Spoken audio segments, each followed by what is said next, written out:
Hey, this is Idea Coach. He's a coach. He's from Storytime episode 2.5. This is a continuation of my last story time. I want to tell this story right afterwards, and I can't really get the people I want in this video at this time, so we're just going to just be narrating it. When I was at the security guard job in Torrance, there were a group of us. You know, it wasn't just the manager and myself. We all had different shifts. Like I said, I was going to Cal Pi Pomona at the time. And, you know, I was only there a couple of days of the week. So the second in command guy was the manager's friend. And when I don't want to say friend, I'll say like, because friend implies something like Beavis and Butthead or Starsky and Hutch or Ren and Stimpy. This is more like Megatron and Starscream. These guys were like the epitome of like frenemies. I mean, they'd be friendly towards each other. They would sometimes talk each other up, but they'd be pretty fucking nasty, which I'm going to get into in a minute. And me and him, this guy named Anthony, we used to work together actually the most because our schedules were very similar. So Anthony was a 29-year-old man at the time, and he didn't graduate high school. And remember, like I told you before, that I was the youngest, but I was the most educated. There's no one in there with a college degree or anything like that. So there was a lot of like insecurity, conflicts between myself and a couple of them, and Kool Kat being the major one. I mean, he was the one who actually started calling me a faggot. And then that went on to Daryl, the name of the manager who I talked about. They started calling me a faggot, and they called this other guy a fag too. Neither one of us took the shit, so it didn't matter. But this guy Kool Kat, and Kool Kat sounds like a name that a mother in her 50s or 40s who know nothing about rap would make fun of her, you know, man-child son for listening to hip-hop music. I'll turn that Kool Kat music off and clean your room. Some shit like this. It's not like a real rap name. Now, when I started this job, it was, I believe, April of 2005, and for those who don't know, this is, you know, like I'm a big comic book fan, as you've seen a couple of my other videos. Sin City just came out, and the Batman Begins movie with Christian Bale, that was going to come out too. And me and Kool Kat were having a conversation about Christian Bale. Like I was like, oh yeah, man, I told him like, yeah, man, I'm a big fan of that guy. I saw this one movie where he did the gun kung fu. It's called Equilibrium. Kool Kat could not say the word equilibrium. And we're talking about this, we were talking about like the movies that Christian Bale has done, and we're really like, oh yeah. And we get to the title of this movie, and I kind of find out that he can't actually say the words. It's like, yeah, man, I like the one with the kung fu, man. Like, equilibrium, no, blah. And so I start picking up on the fact that he can't pronounce this word. Now, remind you, he's a rapper, so everything about him is about, you know, enunciation and stuff like that. So you can't say the word equilibrium. So, yeah, the one with the guns. So Kool Kat picks up on me fucking with them, and that's kind of like where our relationship went, you know, started going on a decline. We're never all that good friends either way. He always used to say he was going to slap the shit out of me. He said that maybe the third day of me working together with him. I remember he always told me I was a faggot and I was going to hell, and he was going to slap the shit out of me. He always said that because I'm an agnostic. I'm not an atheist. I'm an agnostic. So that's what he said. I was going to go to hell. I had nothing to do with the whole gay thing. So Kool Kat and myself would be working together, and our boss Daryl, the crazy guy, the crazy manager, always called me a faggot. We'll come into work, you know, work drunk. It'd be like, you know, 1:30, 2:30 in the morning. And Daryl will be talking about licking ass. Like, oh yeah, man, I was with this one girl, man, we was dancing. I told that girl, man, I'm gonna put my tongue all up in your butt. Now, let me explain something to you. Licking ass is probably one of those things that you either do or you don't do. I don't think there's like a thing where it's like, you put your tongue in someone's butt one time and then like, that's it. I think like once you do it, that's who you are. You know, maybe it's like a heroin addict or something like that. So me and Kool Kat were making fun of our drunk manager right to his face about licking ass, because this guy, and I'm so sorry about the last episode, I couldn't convey the fact that he looks like a shaven black cookie monster.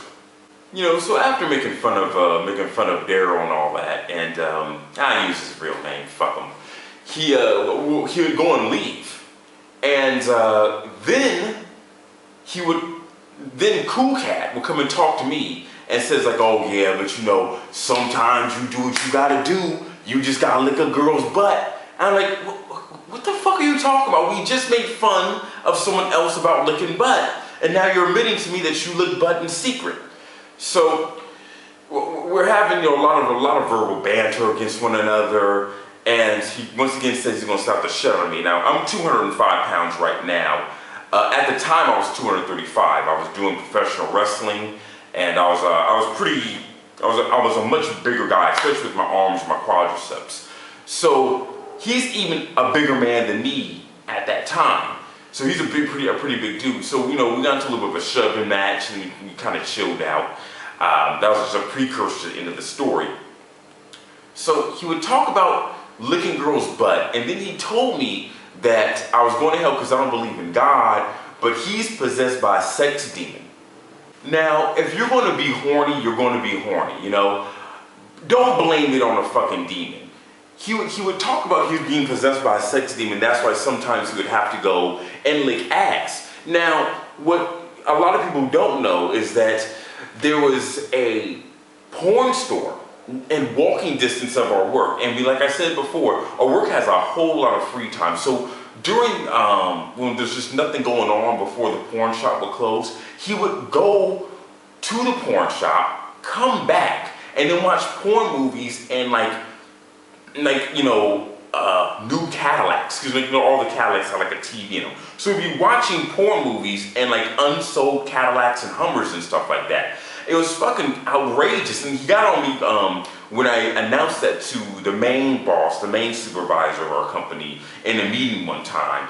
And he, ever since then, we were really going at it after that. Now, 2005 was a big year for me. I was studying for the LSAT, the law school test, and a few of my friends from Japan, all their visas was up. So 2005 was the last year I had my Japanese immigrant friends stay in America. So my thought was, oh, maybe I'll go and teach English in Japan for 1 year.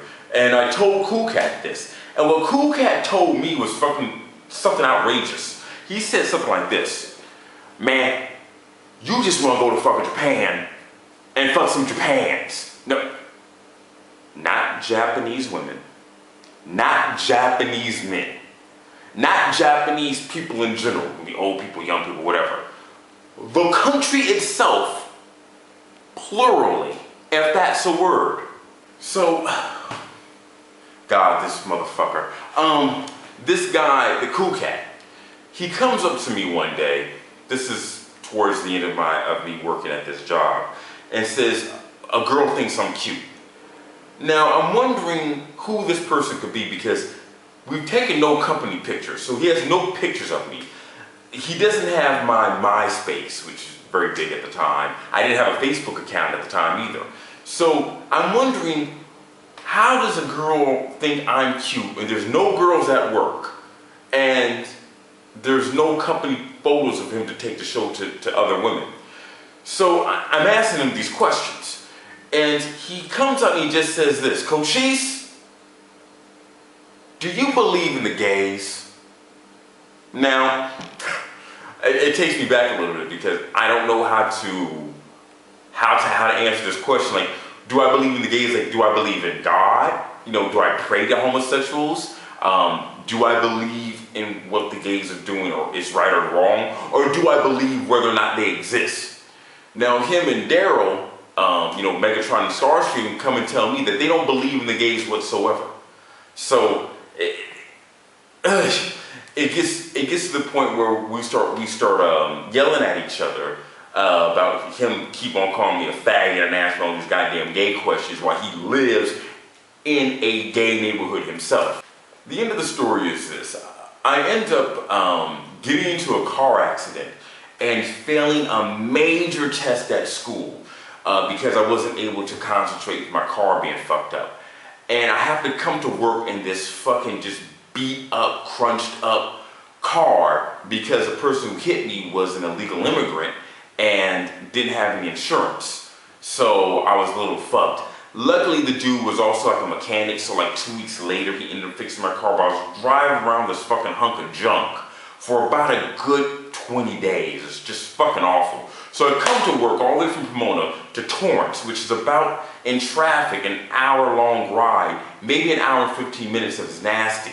And I'm steaming. And like I said before, I was doing professional wrestling, so I was very buff. I didn't have the boxing skills I have today or the jiu-jitsu skills I have today, but I was just a tough individual with a lot of muscle mass on me. He comes in, he sees my car, he sees I'm pissed off, and he starts fucking with me. Me and him end up having a 5-minute fight in a parking lot because the parking lots have these sections where they have the damaged cars, or like the cars that have like defects, for a 5-minute long fight, and I really had to show him what the fucking business was. Okay guys, that's the end of story time for this segment of my life between April 2005 to, I believe, November 2005. Subscribe, take care.